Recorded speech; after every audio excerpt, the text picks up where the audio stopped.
Это мое последнее с вами дело. Но почему? Нехорошо это. Рыбка сама в сети попадает.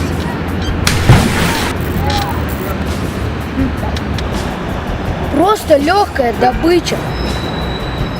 Ну, не знаю.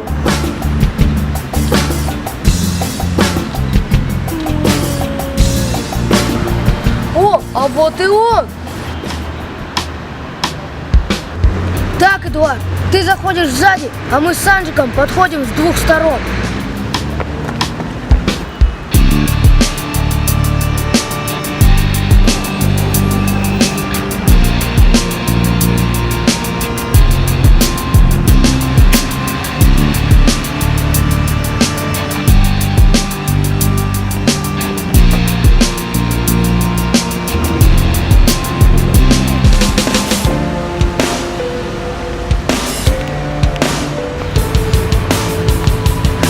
Так, пустите, я записался на занятия по карате. И если... Ну, пожалуйста, помоги, ну что тебе стоит?